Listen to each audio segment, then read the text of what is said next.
Hola, ¿cómo están? Le damos la más cordial bienvenida ya a nuestro tercer programa. Aconcagua es región y estamos saliendo por las pantallas de Cultura Online, por las redes sociales y por Facebook Live. Y queremos dar un especial saludo a todos los habitantes de nuestro querido Valle de Aconcagua. Hemos tenido una semana muy noticiosa, con noticias que han llegado desde Estados Unidos a propósito del asesinato de George Floyd. También hemos tenido noticias importantes que han salido del Congreso Nacional. Primero el Senado rechazó la retroactividad, después pasó a la Cámara de Diputados, se aprobó, y ahora hay un grupo de alcaldes que está intentando sacar una ley corta para ver si les sale otro periodo. Y por supuesto, la contingencia que nos ha tenido ocupados ya desde marzo a la fecha es la pandemia del COVID. Y en esta oportunidad, en este tercer capítulo, más allá de tener alcaldes, dirigentes, ciudadanos, porque todos hemos opinado del COVID sin tener la especialidad o sin tener probablemente el grado de conocimiento. Así que en esta oportunidad hemos invitado a un doctor. Y quiero partir presentando al doctor Álvaro Retamal Matus. Él es médico de la Universidad de Chile, con la especialidad en la Universidad de Valparaíso.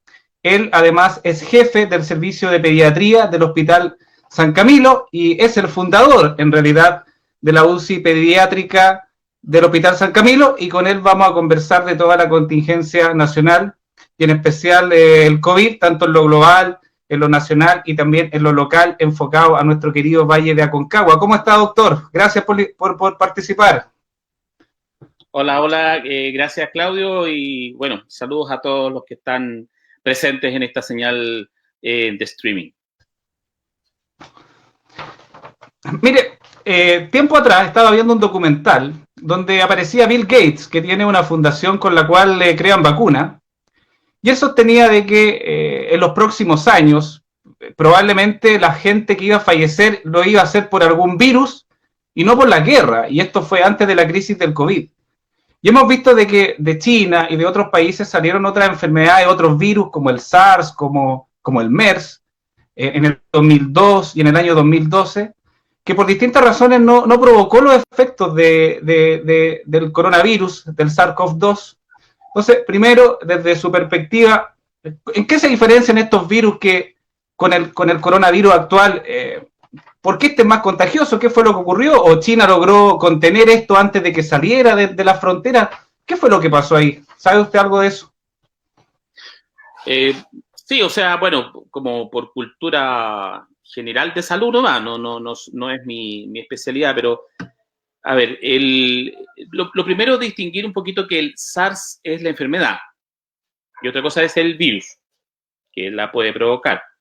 Pero, por ejemplo, en el caso, la particularidad que tiene el COVID-19 es precisamente que la mayor parte de las enfermedades que produce son leves, un resfrío. Se puede manifestar también con un ¿Ya? cuadro gripal, probablemente con un poquito de fiebre, dolor de cabeza, etcétera. Y la cantidad de SARS que provoca es relativamente baja. Eso hace que pase inadvertido durante un tiempo y tú no puedas identificar claramente a la persona que está enferma. En cambio, el anterior coronavirus, que fue el responsable del SARS del año 2002, era un virus bastante más agresivo, menos contagioso y más fácil de contener. En cambio, este otro virus no. O sea, tú puedes ver a una persona completamente normal y está en periodo asintomático y está contagiando.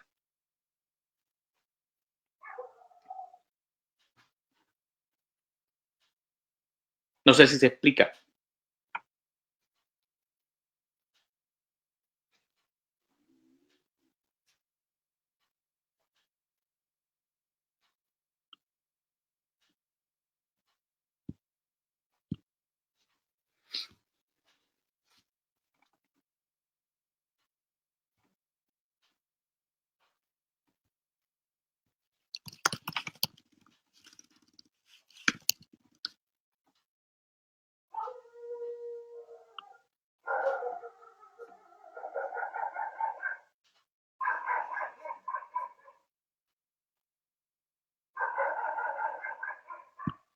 Ah, se cayó el puro Claudio.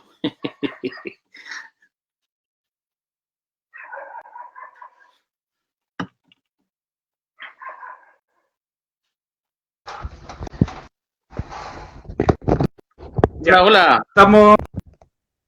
Sí, disculpen, tuve un problema con la comunicación, Ya. pero ya estamos de regreso. Doc, disculpe, estábamos hablando sobre. Usted estaba explicando la diferencia entre la enfermedad propiamente causa, la diferencia entre el MERS y el coronavirus.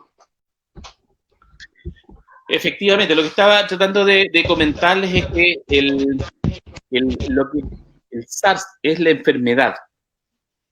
Es decir, es una neumonía aguda, grave, con dificultad respiratoria, que tiene ciertas características, que te lleva a la ventilación mecánica, que es potencialmente letal, etc. Esa es la enfermedad. El virus, en este caso el coronavirus, puede provocar SARS, puede provocar gripe o puede provocar resfrío, o sabemos que existe un porcentaje que creemos que no sabemos en realidad qué cantidad es, en la cual el paciente está asintomático, o sea, no tengo ninguna molestia, no me percibo enfermo, los demás no me perciben enfermo, pero yo tengo el virus y soy capaz de contagiarlo. Entonces, la gran diferencia con este virus es que es mucho más contagioso, ya sea porque, y eso tampoco está totalmente claro, si la cantidad de virus que las personas eliminan es más alta o se trata simplemente de este fenómeno que yo les explicaba, en la cual como yo no tengo grandes síntomas, no consulto precozmente, hago mi vida normal y en ese proceso de hacer mi vida normal voy contagiando a las personas con las que interactúo. Yo me acuerdo perfectamente de que el coronavirus llegó a Chile, si mal no recuerdo, un 2 o un 3 de marzo. Y les voy a contar una anécdota. Con el doctor somos apoderados en el mismo colegio y el primer día de clases, que tiene que haber sido como el 5 de marzo, habían alrededor de 400 apoderados y el único que estaba con mascarilla era el doctor Retamal. Y todos lo miraban como raro, ¿y este por qué anda con mascarilla? Claro, el día anterior había sido el primer caso de COVID en Chile y la gente no sabía lo que se nos venía encima.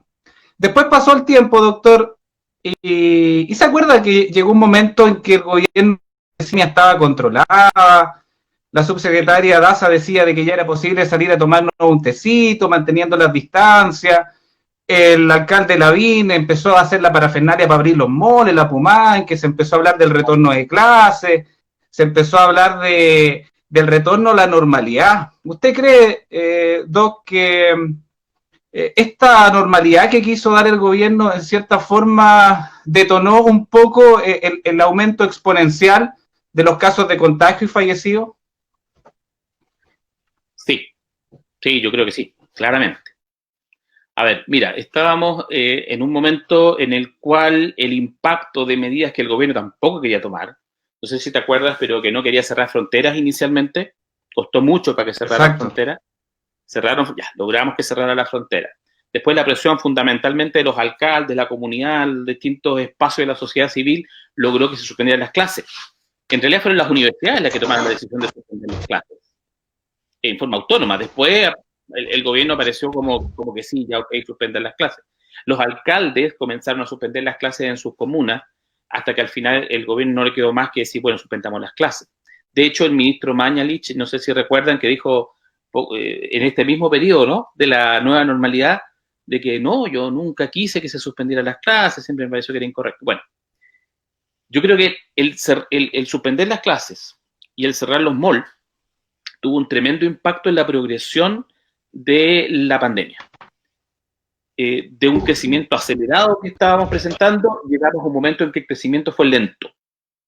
Nunca llegamos a contener el virus, pero teníamos un proceso de crecimiento lento, que si se mantenía en el tiempo, era posible quizás llegar a un punto en el cual no se saturara el sistema de salud. En ese momento, el gobierno asumió que tenía la victoria, que esto era una derrota del coronavirus. No sé si recuerdan al presidente de la República presentando estos gráficos mañosos que siempre presenta, donde se cruzaban las líneas y este tenía un efecto medio mágico. Sí, con la contención y citaba a la Organización Mundial de la Salud, que supuestamente lo estaba felicitando de España y estábamos haciendo todo impecable. Estaba todo muy bien hecho. Y en vez de sostener y reforzar el discurso que se estaba, porque las cosas se estaban haciendo bastante bien en ese momento, con muchos defectos, subregistro, exámenes insuficientes, pero ojo, en ese momento la cantidad de exámenes que se hacían daban tasas de positividad de inferiores al 10% en algún momento. Y eso es muy importante, o sea, de cada 10 exámenes que se hacían solamente lograbas encontrar a uno contagiado. Es un muy buen indicador de que la cantidad de exámenes que estás haciendo está más o menos bien. Igual, en países desarrollados, las recomendaciones eran que ojalá las tasas positivas fueran inferiores a 5. Pero 10, bajo 10, no estaba tan mal. Entonces, estábamos más o menos caminando de buena forma y se lanza el gobierno con toda esta lógica llamando a los funcionarios públicos a volver a trabajar. No sé si te acuerdas. Eso lo sacaron. Eso fue una resolución. Y el gobierno ha insistido además en esa medida. El ministro de Educación dio fecha de vuelta a clase. O sea, no es como salió apareciendo el ministro Blumen por ahí en la conferencia de prensa que lo vi, en que decía, no, si es que nosotros estábamos preparando el camino para hacer esto más adelante, cuando se pudiera, bla, bla. Como que siempre tratan de deshacer lo que dicen. Claro, o sea, y no, o sea, estaban convocados los funcionarios públicos, dando una señal a todo el mercado de trabajo de que había que volver a la normalidad.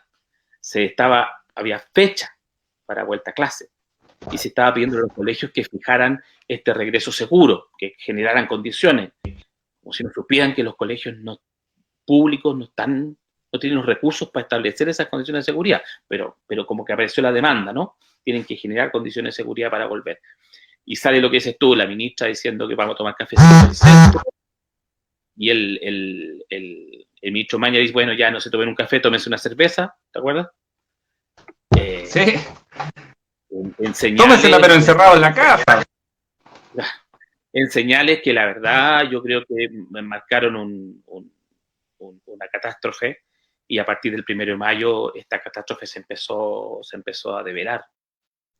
Y estamos en la situación. Mira, al día de hoy ya cifra total de contagio, estamos superando los 122.000. Fallecidos 1.448. En Chile está falleciendo cada 16 minutos un chileno de COVID. Y además, como ustedes saben, doctor, ya hemos superado el promedio global de fallecidos por 100 habitantes. Y la verdad es que siempre queda la duda. Bueno, el otro día salió en la tercera un estudio de la Universidad de un estudio de la Universidad de Talca, Universidad del Desarrollo, donde de cada un detectado existen otros 4 no detectados. Y si a eso le sumamos el desfase que existe entre que una persona se toma el examen y su resultado, que en Aconcagua debe andar entre los 4 o 5 o más días, probablemente nos genera un panorama desolador. Debe haber una cifra negra, una cifra que desconocemos por distintos motivos, ¿o no? Sí, evidentemente eso es así. O sea, a ver, lo que pasa es que nos enfrentamos a una pandemia como efectivamente que ocurre cada 100 años. Pareciera que de alguna manera el planeta se quiere sacudir un poquito de nosotros y se generan condiciones francamente difíciles para cualquier gobierno. El desafío de este gobierno era muy grande.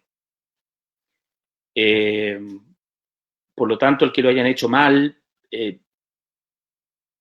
uno podría explicarlo en base a la magnitud del desafío. Pero de que lo han hecho mal, lo han hecho mal. ¿Cuántas potencias han podido hacer frente a esto? O sea, era muy difícil. Pero fíjate, yo quiero poner un punto ahí que me parece sumamente importante y trascendente.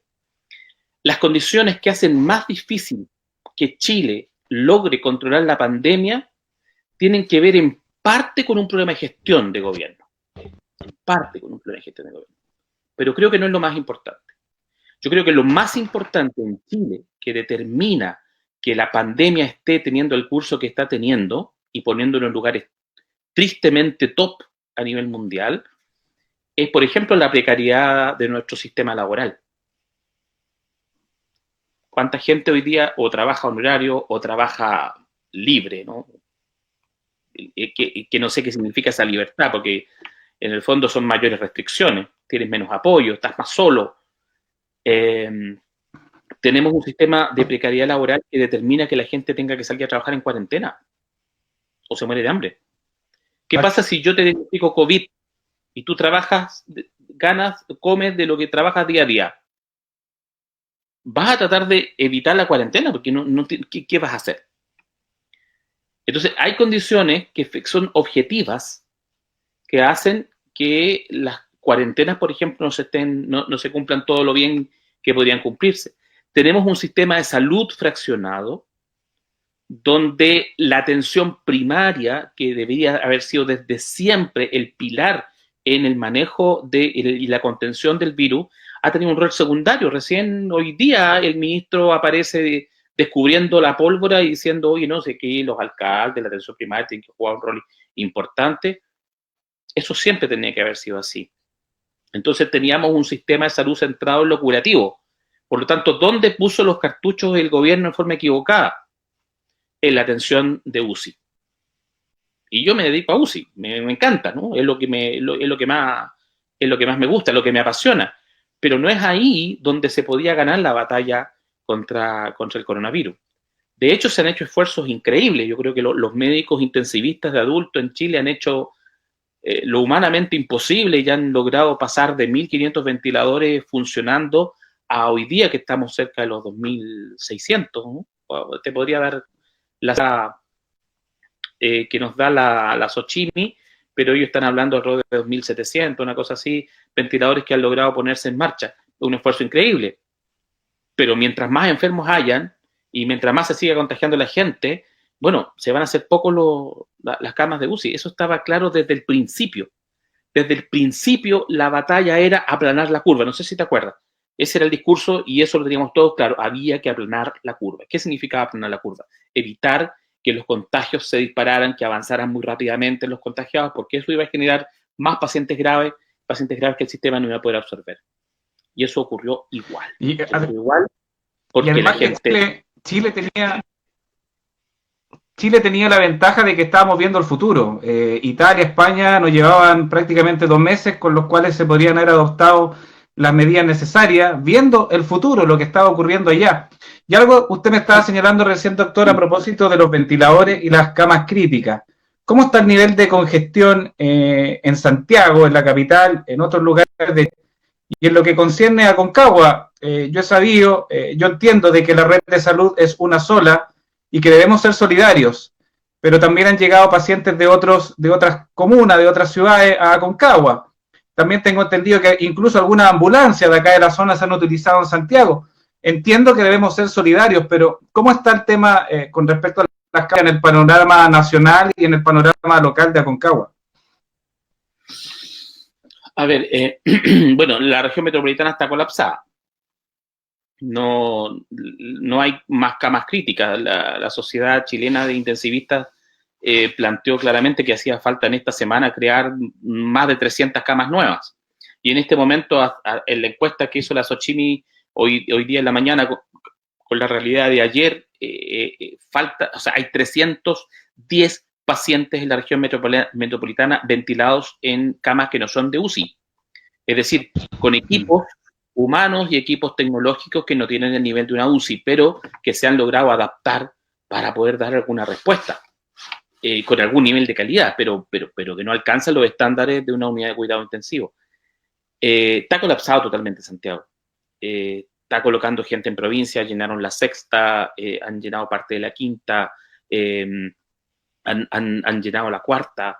Estamos en una situación extremadamente compleja. Ahora, en este sentido, estamos en una emergencia sanitaria y te digo francamente, aunque nosotros quisiéramos no recibir pacientes de Santiago, eso no es ni ética ni jurídicamente posible. O sea, si hay una persona que se está muriendo, ese es un chileno y si necesita una ventilación mecánica y no hay dónde ponerlo, van a tener que ponerlo acá o en Aysén, o mandarlo a alguna parte donde se pueda resolver. De hecho, la metropolitana ha sido poco dada a trasladar pacientes. Por eso te digo, hay 310 pacientes que están siendo ventilados en la metropolitana en condiciones que no son ideales. Y lo están haciendo precisamente porque están tratando de evitar trasladar y porque saben que, por ejemplo, la quinta región se está disparando. O sea, hoy día la quinta región tendría que estar preocupándose de la quinta región. No tenemos mucha capacidad para seguir soportando a Santiago. Si en algún momento recibimos acá en la UCI pacientes de Santiago, hoy día son pacientes de Aconcagua. los que están ocupando la unidad de cuidado intensivo. En Chile, ¿hay personas falleciendo por falta de atención, contagiados con COVID?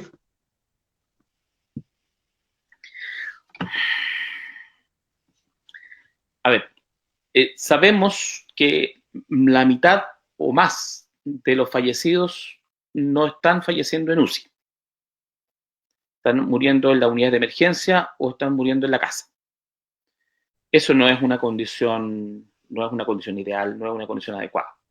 Por lo tanto, sí, está muriendo gente que no está recibiendo la atención correcta. Ahora, la pregunta es ¿por qué? Y ahí es difícil responder, porque puede ser que efectivamente los pacientes hayan estado relativamente bien. Sabemos que la enfermedad se caracteriza porque alrededor del 7º día tú presentas un agravamiento relativamente brusco. Y ese agravamiento rápido, súbito, puede hacer que las personas lleguen efectivamente muy mal a la unidad de emergencia y como no están las camas de UCI, no permita que los procedimientos administrativos para habilitar una cama, para crear un cubo, para trasladarlo, se desarrollen y la persona termina muriendo en la unidad de emergencia sin la atención adecuada. Ahí nos encontramos con un mix, hay una causa que es mixta. Por un lado, no tenemos la agilidad de disponer con cupos.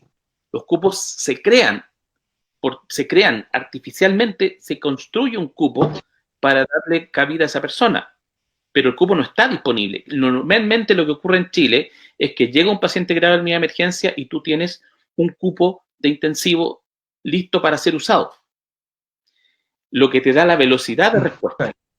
Esa velocidad de respuesta está enlentecida. Y por otro lado, la inmunidad es muy rápida, no te da mucho tiempo para trasladar, para hacer trámites, para encontrarle espacios, etc.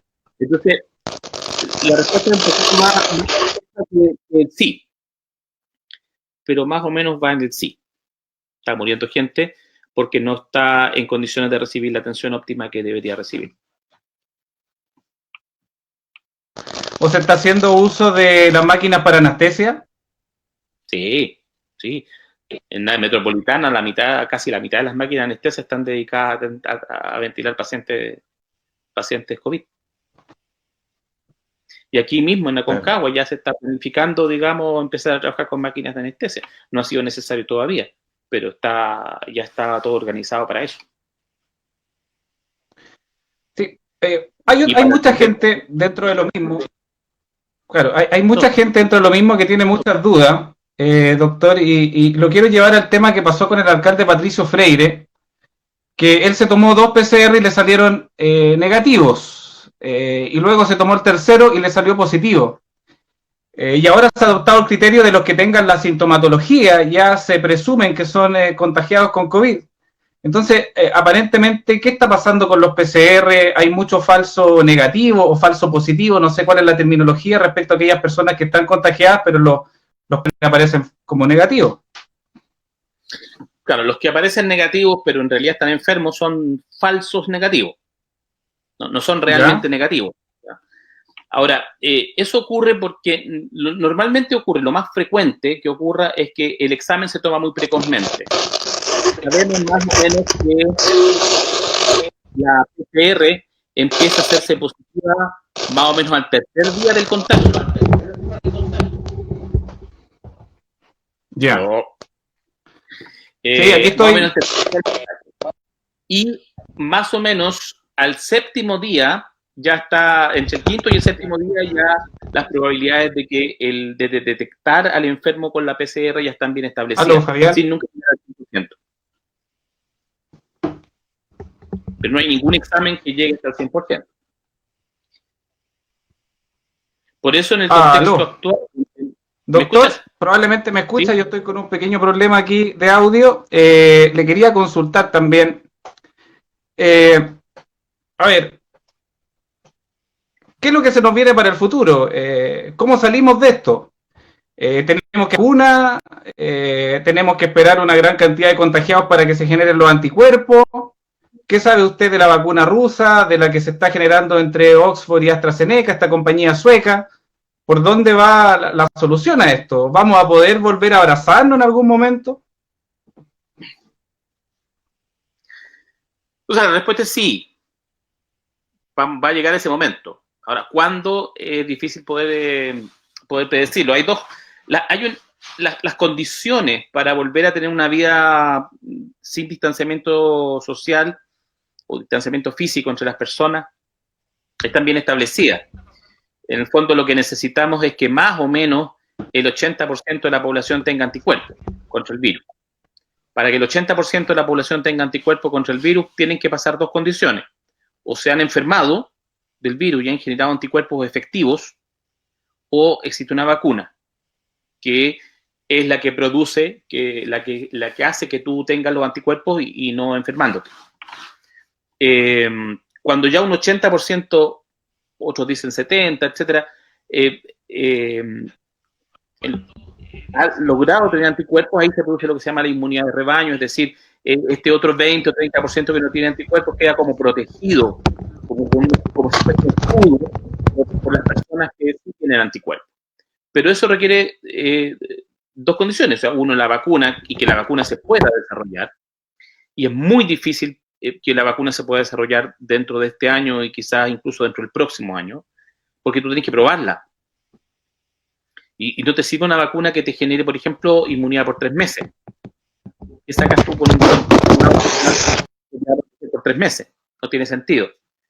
Y por otro lado, también necesitamos que enfermándote, que tus anticuerpos sean protectores por suficiente cantidad de tiempo.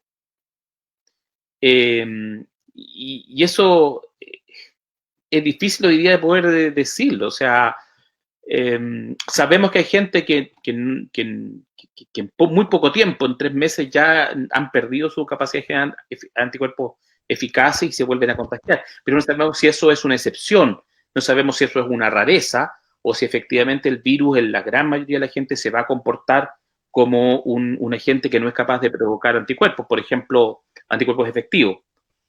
Te pongo el ejemplo del resfrío común. El resfrío común, hasta el día de hoy, tú te puedes enfermar 2 o 3 veces al año de resfrío común y no existe vacuna que te proteja contra el resfrío común.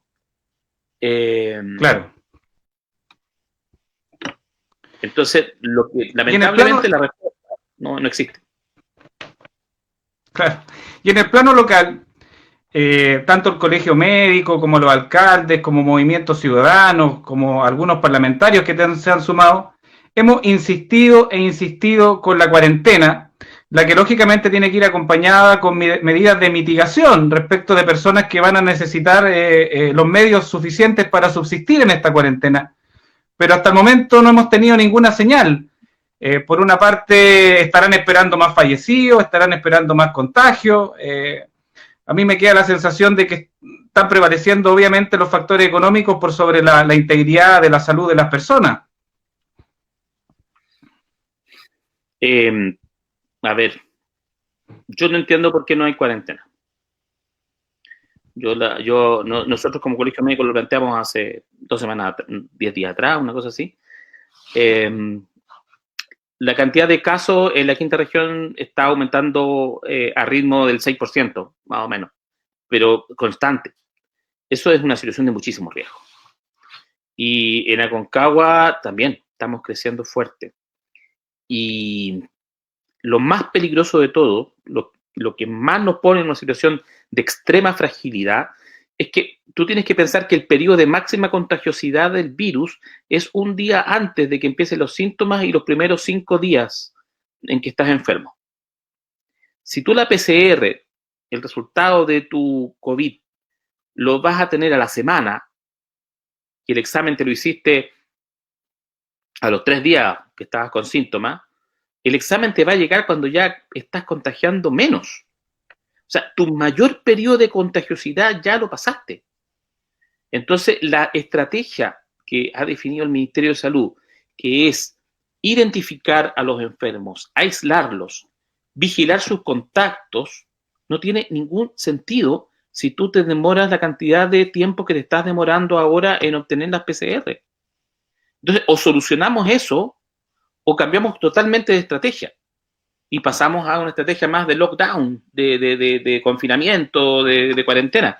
Yo creo que deberíamos estar en cuarentena precisamente, por lo menos hasta que no seamos capaces de solucionar el problema de tener las PCR oportunas y de tener a toda la red de atención primaria capacitada y con los recursos necesarios para poder hacer el seguimiento de los contactos. Si no, no veo qué más podemos hacer. En dos situaciones adicionales que son de alto riesgo. Uno, estamos al lado de Santiago. Por lo tanto, y mucha gente del Valle de Aconcagua trabaja en Santiago. Entonces, la posibilidad de que nos llegue continuamente una ola tras ola de contagiados de Santiago es muy alta. Y segundo lugar, nuestra fragilidad del sistema hospitalario. Nosotros somos un centro, un servicio de salud que ha subsistido, subvencionado por la Quinta Región y por Santiago, subvencionado por Viña, Valparaíso y Santiago permanentemente.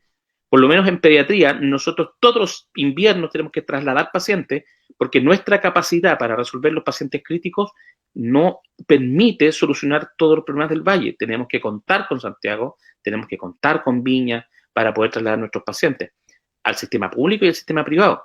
En adultos también se trasladan pacientes. Entonces, si nosotros en todos los años no somos capaces de dar cuenta del 100% de las necesidades de los pacientes de Aconcagua, imagínate en un contexto en el cual tú empiezas a generar mayor cantidad de contagios COVID y mayor cantidad de pacientes COVID graves y no tienes dónde derivar porque Santiago está repleto.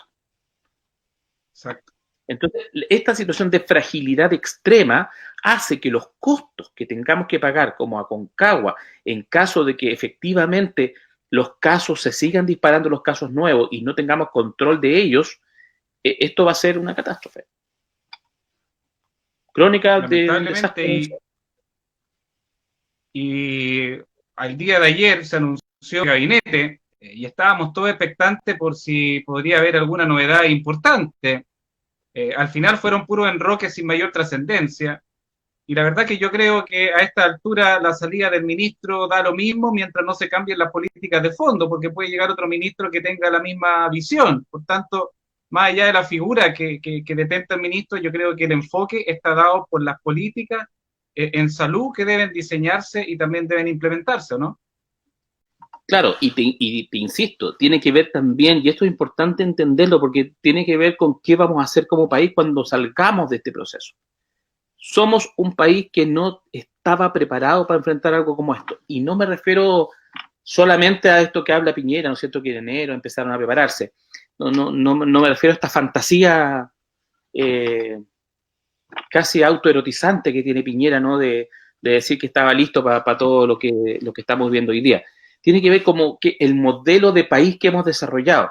Entonces, por ejemplo, te digo, el mejor sistema de salud del planeta, como dice el ministro Mañalich, tiene 2 camas de hospitalización por cada 100.000 habitantes. Mientras que Alemania, con los países con los que nos comparamos, Japón, tienen 10, 12, 13 camas por cada 100.000 habitantes. O sea, 6 a 7 veces lo que tenemos nosotros. Por lo tanto, la capacidad de enfrentar situaciones de alta demanda nosotros nunca la tuvimos. Siempre fuimos un sistema frágil. Un sistema que además su estructura de red, que costó 100 años formar, se ha ido destruyendo progresivamente. Razón por la cual hoy día la atención primaria recién se está involucrando. Entonces, como país, con un sistema de previsión, nuestro sistema de seguridad social, nuestro sistema laboral, nuestra red de salud, etcétera, estaba frágil y débil. Hoy día podríamos haber tenido el mejor presidente y el mejor ministro, y con este sistema de salud actual, con este modelo actual, nosotros igual nos hubiésemos visto probablemente en una situación mejor, con mejor gestión, obviamente, pero tampoco tan cómoda, porque como país nosotros no estábamos en una situación de brindar solidaridad comunitaria, pública, a toda la gente que lo requiere.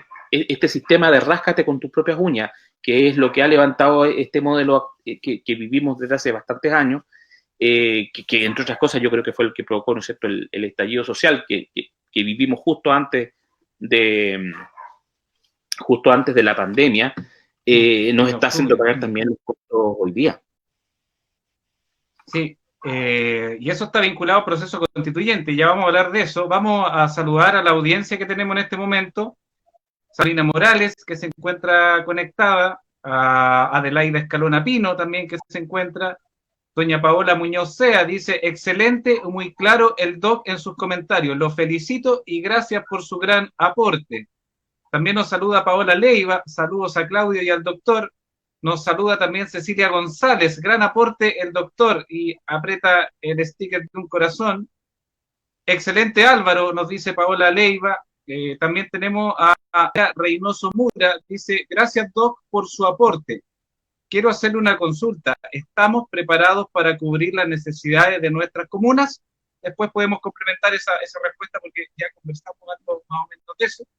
Nos manda un saludo también Mauricio Fosa, Cristian de Quillota, excelentes saludos a Álvaro, don Fabián también nos está viendo y don Marcelo Mora Vallejos, doña Verónica Sagredo también envía saludos, doctor, así que tenemos una importante concurrencia en este programa de streaming. Recién estuve con unos problemas técnicos de mi plataforma personal, pero ya lo logramos solucionar con estos audífonos.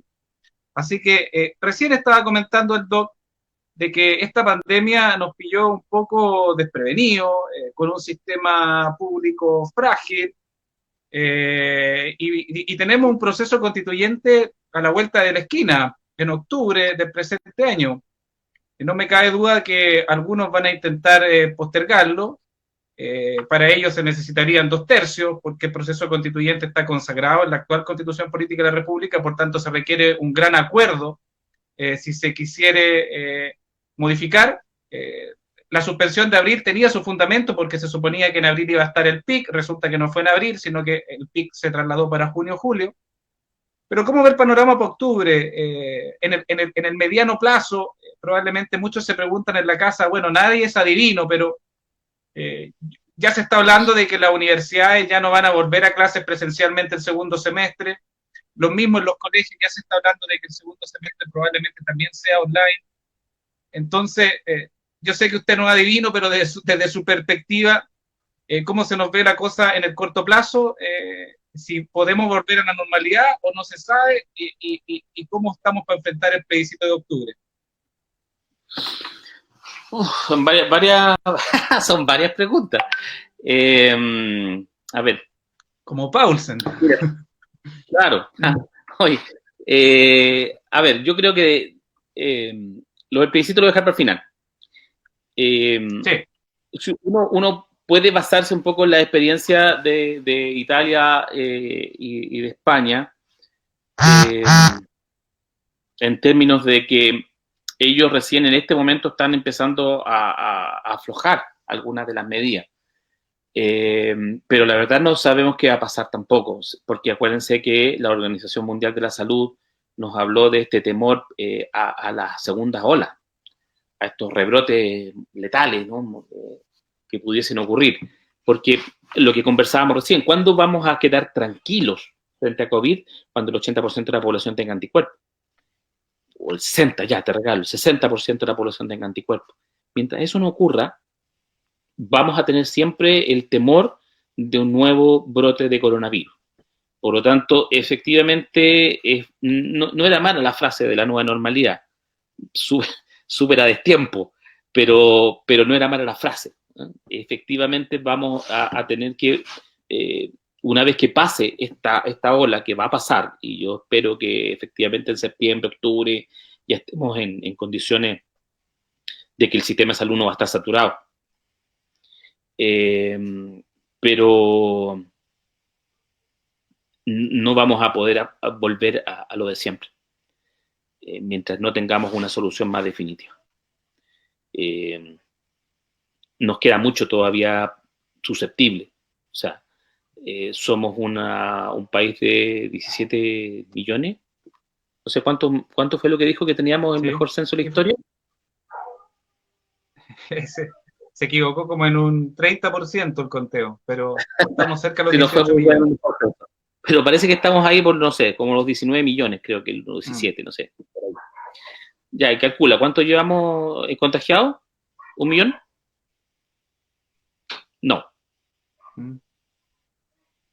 Vamos recién, o sea, pasando los 100.000. O sea, piensa tú, ya, supón que solamente estamos detectando 1 de cada 6. O sea, ponte tú que estemos en los 600 y tantos mil. Ponte que sea 1 millón. todavía nos quedan muchos millones más que no se han contagiado. Y por lo tanto son personas susceptibles de atrapar el virus. De tal manera que pensar en que vamos a poder volver a una situación de completa normalidad desde el punto de vista del distanciamiento social, ahora de aquí a fin de año, no me parece que sea biológicamente posible. Probablemente la primera ola pase, como te decía yo, espero alrededor de septiembre, pero no sería para nada prudente que volvieran las clases. Eso va a significar un altísimo riesgo de un segundo brote. Entonces, vamos a tener que ir retomando y vamos a tener que mantener teletrabajo probablemente como una herramienta permanente en donde se pueda. Probablemente la vuelta a clase vaya a ser recién el próximo año y probablemente en condiciones totalmente distintas a las que conocimos. Yo no puedo concebir que volvamos a tener cursos de 40 alumnos. Eso no es sostenible. No por lo menos mientras tengamos la amenaza de un nuevo brote de coronavirus, que va a estar ahí presente hasta que se cumpla, hasta que llegue la vacuna. Así que esas son las condiciones. Eso es importante lo que usted dice, mientras sea biológicamente posible, científicamente posible. Lo que pasa es que a veces se ocupan criterios políticos que no necesariamente es concordante con el aspecto biológico. O sea, por lo que tú me dices, ya volver a la normalidad, probablemente la que teníamos antes, ya es un tema de mediano y largo plazo, y en la medida que tomemos la inmunidad y que Oxford y AstraZeneca o los rusos se pongan las pilitas con las vacunas, claro. Y cuando salga esta vacuna, ojalá que tampoco sea un lucro y tampoco que patente la primera vacuna va a tener la oportunidad histórica de contribuir a la comunidad y no haga de esto un negocio redondo vendiendo millones de vacunas. Otro tema también.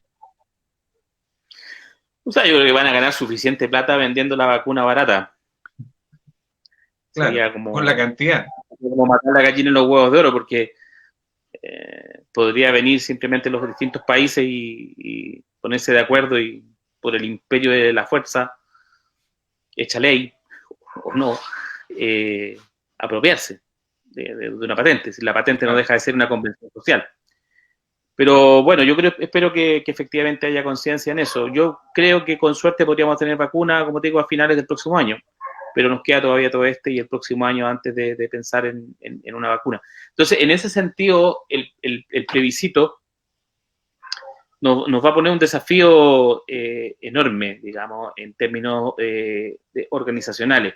Y a mí lo que me preocupa es que precisamente ese tema no se está abordando. O sea, si yo entiendo que este país para poder, porque la rabia que gatilló en la explosión de septiembre, de octubre, esta explosión de octubre, las condiciones no han cambiado, no han cambiado nada. Entonces, ¿y qué es lo que vamos a tener ahora? Vamos a tener más cesantía, vamos a tener más cantidad de gente con conciencia de la precariedad de su trabajo, que es lo que estábamos conversando recién, ¿no es cierto? Por el hecho de que, o sea, pucha, yo debería haberme cuidado, a lo mejor yo tuve que trabajar y contagié a mi padre murió porque yo lo contagié, y lo contagié porque no me quedó otra, porque el sistema me obligó a salir. Entonces, y exponerme, y exponer a mi familia, exponer a los que amo. Y en ese contexto, ¿tú crees que la rabia se va a calmar, digamos?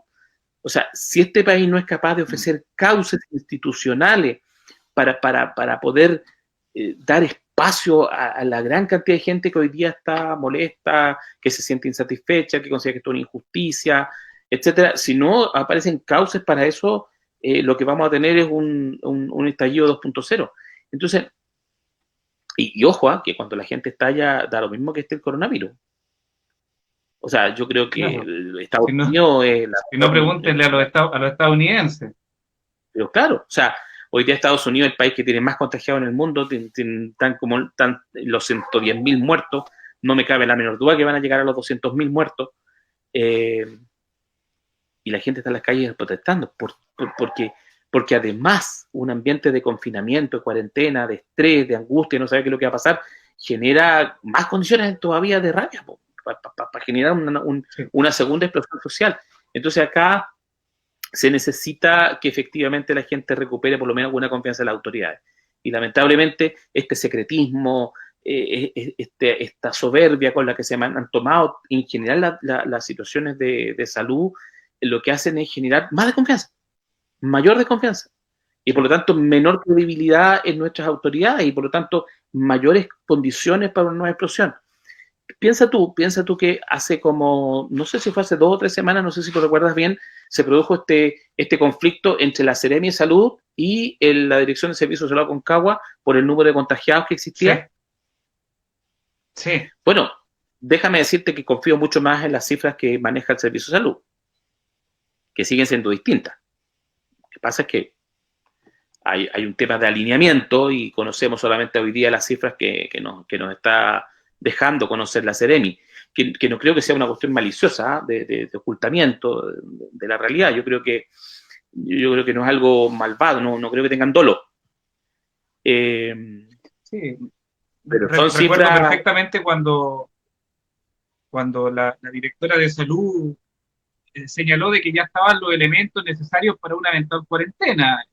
Y en esa misma época fue de que la Seremi dijeron de que no había ninguna posibilidad de decretar cuarentena para Aconcagua, y también había un desfase con las cifras, recuerdo, en aquella época. Y ahí fue cuando también algunas voces comenzamos a pedir a lo menos una vocería propia e independiente para Aconcagua. Exacto, y eso te pone también otro tema crucial que tiene que ver con el tema institucional que me estabas preguntando, el nivel de centralismo. O sea, ¿cómo es posible que la decisión de cuarentena te la tome el ministro en una oficina en Santiago? El mismo ministro que no sabía que había hacinamiento en Chile, ese ministro va a tomar las decisiones con respecto a lo que está pasando en lo que va a pasar en Aconcagua. Sí. O sea, ¿por qué hoy día en nuestra sociedad civil, por qué hoy día nuestros alcaldes, nuestras autoridades de salud no tienen la posibilidad de sentarse a conversar y decir, ¿saben qué? Lo mejor para nosotros es cuarentena. O sea, no es concebible el nivel de centralismo con el que hoy día nos manejamos y tomamos las decisiones. Y ese tema práctico, ese tema importante que tiene impacto en la vida y en la salud de las personas son temas institucionales. Temas que hoy día se van a discutir en una nueva constitución. Entonces, cuando la gente habla de la nueva constitución y lo ven como algo lejano, oye, viejo, no hay nada más cercano que las reglas del juego. Reglas del juego que hoy día nos impiden a nosotros, por ejemplo, tener información clara como región de Aconcagua, pero no somos región. Por lo tanto, nuestra información es oculta. Sin duda, las causas del estallido social fueron la desigualdad, el abuso, el desprestigio de la clase política. Y hemos visto que a la fecha muchos proyectos de ley son inconstitucionales. Se analizó la posibilidad del 10% de retiro del fondo de los AFP, inconstitucional. Se analizó la posibilidad de que las empresas que se acogieron a la Ley de Protección del Empleo, por el cual le sustituyeron el pago de la remuneración a los trabajadores, si estas podían retirar o no utilidades, inconstitucional. Entonces, vemos de que la inconstitucionalidad ha estado de moda porque la Constitución actualmente vigente nos ha frenado en muchas reformas. Y sin duda, insisto, en que una nueva Constitución nos va a llevar a replantearnos una nueva sociedad en materia de salud. Hemos visto de que, a lo menos desde mi perspectiva, el sector privado no ha aportado mucho. La ISAPRE suben y suben los planes, el presidente de la República la otra vez se juntó con los dueños de la AFP y la gran noticia era que las alzas se iban a postergar, en vez de no alzar, sino que derechamente comunican las alzas. No sé cómo estarán aportando, la verdad, las clínicas privadas en Santiago. También se hace necesario... Espérate fin de año cuando den a conocer las utilidades de la ISAPRE. Y el gobierno ahora... Miles de millones de pesos.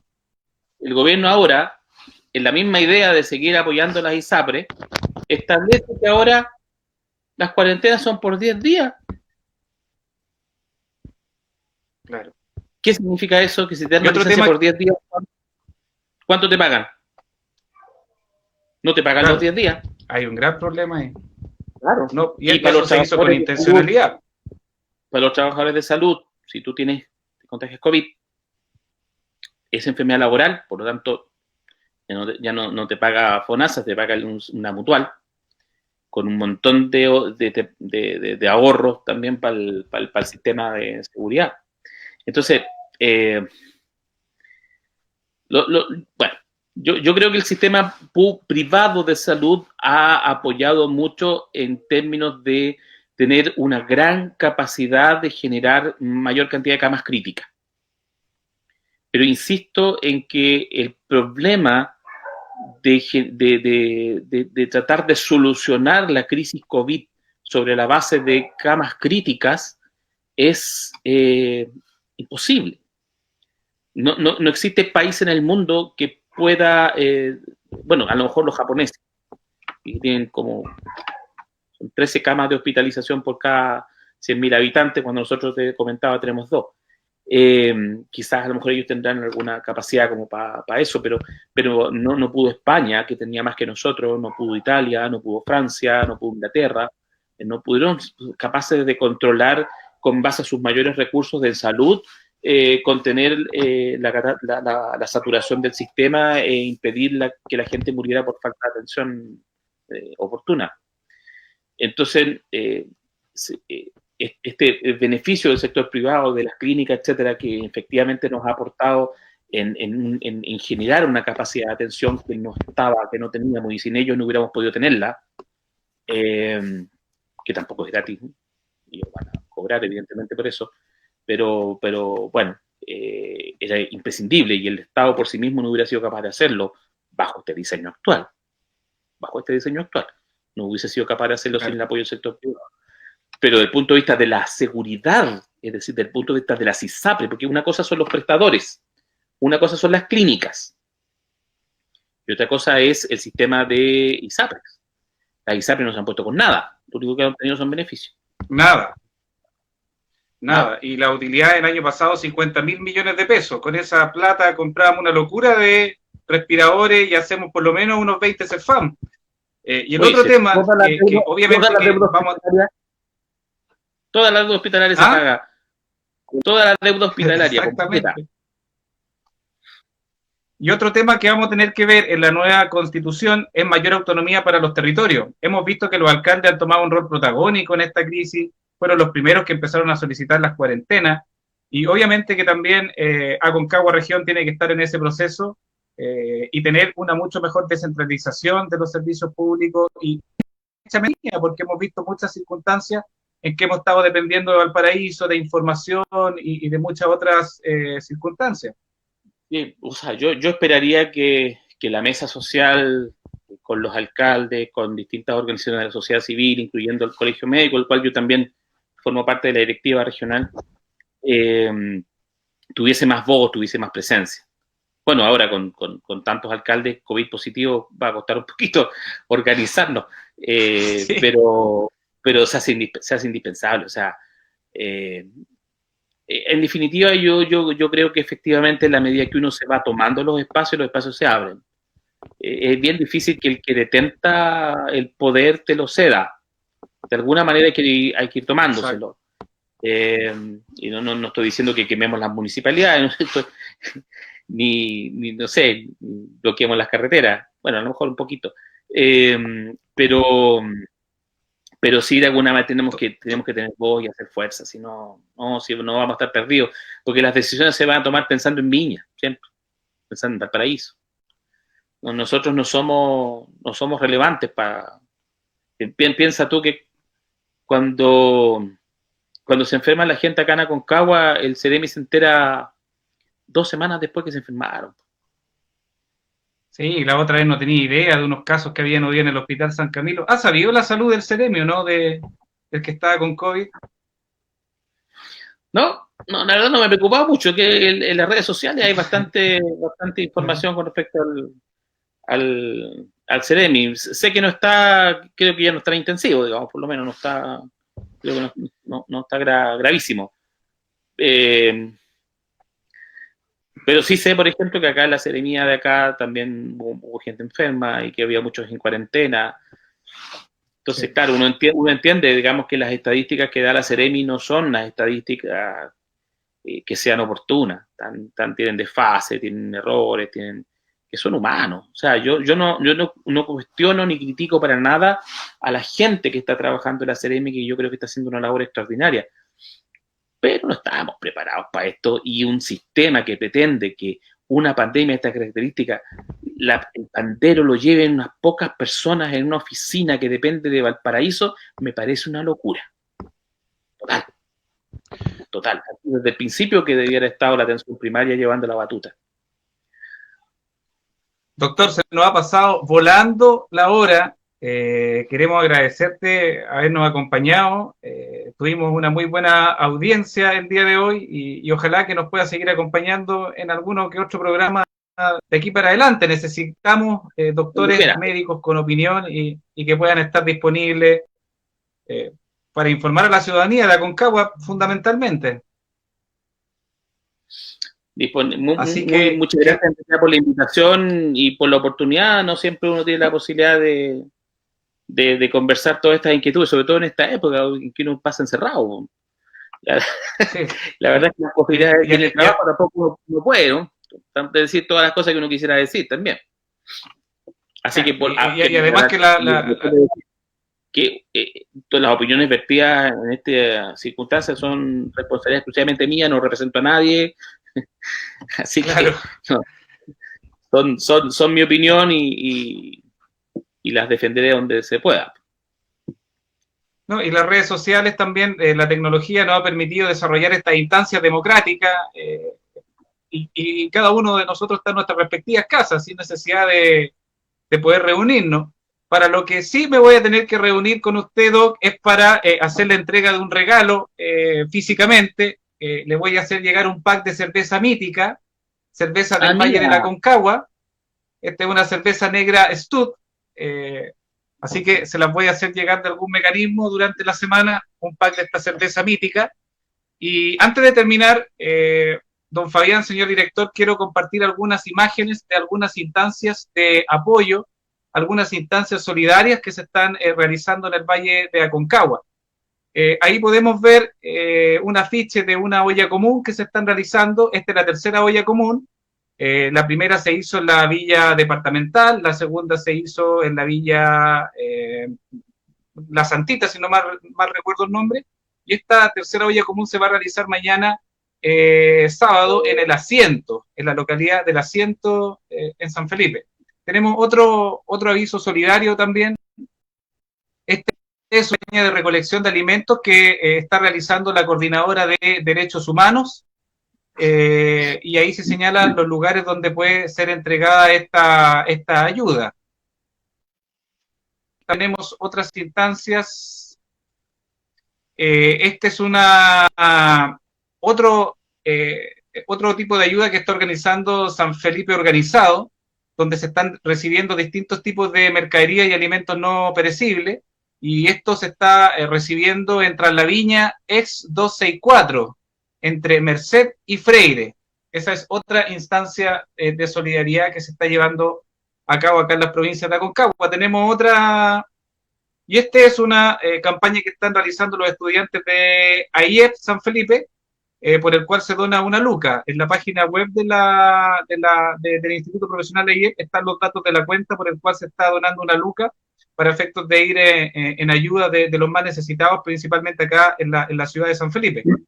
¿Y qué más tenemos? Esta es una muy buena causa y noble. Las mujeres cuidadoras son aquellas que detentan la tuición o cuidado personal respecto de menores que no son sus hijos biológicos y que por resolución del tribunal se encuentran bajo el cuidado de estas madres, y ellas también están haciendo una campaña para recolectar distintos tipos de alimentos, como también utensilios para niños menores, toallitas húmedas, pañales, y esta ayuda se está recibiendo en la calle donde Casa del Apruebo. Me parece que este es San Martín 262, ahí se están recibiendo la ayuda para las mujeres cuidadoras de Aconcagua. ¿Y tenemos alguna otra? Y esto también dice, esto de los Andes, Coordinadora Solidaria contra el Hambre, Centro de Acopio, Las Heras 259 de los Andes, martes, jueves y sábado de 16 a 20 horas. ¿Y tenemos alguna otra? Y eso nomás sería. ¿Qué opina de las ollas comunes, doctor? Las ollas comunes tienen sus pros y sus contras, tienen sus cosas buenas y sus cosas malas. Sí. Mira, yo más que tengo objeciones con respecto a a la estructura tradicional de una olla común en el contexto actual. Incluso con respecto a los centros de acopio. Yo creo que hoy día la forma en la que tenemos que ayudar tiene más que ver con ir hacia las personas, grupos pequeños, bien equipados, con todas las protecciones, y que permita ir a recoger directamente a la gente que quiere donar. Y creo que además, por ejemplo, las ollas comunes deberían realizarse efectivamente en centros comunitarios bien estructurados, bien organizados, y con una especie de delivery, de alguna manera, para que la gente no tenga que movilizar. Yo creo que tenemos que ser capaces de que la solidaridad, la organización comunitaria vaya de la mano junto con la protección de nuestra gente, y por lo tanto evitar aglomeraciones o evitar que haya mucha gente en contacto. Se hace sumamente importante que la gente no tenga que salir. O sea, si yo para poder ir a donar tengo que ir en un colectivo o tengo que ir en una micro, como que me expongo, ¿no? Mucho. Pero, por ejemplo, ahí es donde uno diría, bueno, las municipalidades, entonces, bueno, que se coordinen con estas organizaciones, que pongan vehículos y que gente que esté entrenada en protegerse vaya a domicilio y rescate las colaboraciones de la gente, que yo estoy seguro que mucha gente, muchos querríamos estar ahí colaborando y apoyando con ayuda. Entonces, se requiere que las organizaciones comunitarias cuenten con más apoyo municipal, con más recursos, con más capacitación, para que estos esfuerzos no vayan en riesgo ni de los que participan, de los que organizan, ni de los que vayan a ser beneficiados de alguna forma. Ahora, de que es indispensable la solidaridad y la organización comunitaria y el pueblo ayuda al pueblo, como decía por ahí en una vez, me parece fundamental. Pero la forma vamos a tener que hacerla COVID. Sí. Doctor Álvaro Retamal Matus, te agradecemos la participación y te quiero dejar un minuto para que te despidas de la comunidad, un saludo de apoyo, de consejo, de recomendación, de buena onda, de buena vibra. Le dejo su minuto de confianza para que se despida la comunidad con Concagua. Gracias, Claudio. La verdad es que, la verdad que en estas instancias lo que nos nace en un contexto tan complejo, donde además uno va sintiendo de alguna u otra forma un poquito de rabia por la sensación de que cosas que deberían haberse hecho bien no se hicieron tan bien, se podrían haber hecho mejor, etcétera. Pero sí me gustaría decirles lo siguiente: el virus va a pasar en algún momento esta ola. Esto no va a ser eterno. Esto va a pasar. Y afortunadamente el virus, para la mayor parte de la gente, no va a significar nada. Va a ser un resfrío, va a ser una gripe, etc. Pero para otra gente, mucho más de lo que uno quisiera, y probablemente alguien cercano a nosotros, puede eventualmente tener un cuadro más grave, y puede que no tenga atención adecuada y oportuna en los centros de salud, si es que la enfermedad sigue avanzando al ritmo que está avanzando. Esto ya está en Santiago, y puede que llegue al Valle Aconcagua. Yo no quiero que después alguno de nosotros lamente que un padre, un abuelo, un hermano fallezca porque no tuvo la atención que debió haber tenido, y no la tuvo no porque no existieran los equipos humanos dispuestos a estar ahí, sino porque los recursos tecnológicos que se necesitaban no estaban. Es por eso que hoy día la máxima solidaridad tiene que ver con no exponernos a contagiarnos. La verdadera solidaridad hoy día tiene que ver con no contagiar a los demás. Y para eso no tenemos que contagiarnos nosotros. El contagio se previene con distanciamiento físico, tratar de no estar más cerca de alguien, 1 metro como máximo, ojalá 1,5 metros, 2 metros de distancia. El uso de mascarillas, no para protegerme a uno. Yo no quedo protegido con una mascarilla. Eso tenlo claro. No porque yo tengo una mascarilla me puedo acercar a alguien y romper el distanciamiento físico. La mascarilla es para que, si yo estoy contagiado, no ande repartiendo el virus para todos lados. Y si yo protejo a los demás también me van a proteger a mí usando mascarilla. Usa mascarilla. Y el lavado de manos, evitar las aglomeraciones. no salga si no es indispensable, no salga si no es imprescindible, y mantengámonos unidos por último a través de la tecnología. En la medida que cada uno esté aislado y separado, no solamente vamos a sufrir porque el aislamiento y la separación y la pérdida de nexos con las personas que nosotros apreciamos o queremos nos daña profundamente, sino porque no vamos a salir de esta crisis que hoy día estamos viviendo si no somos capaces de organizarnos.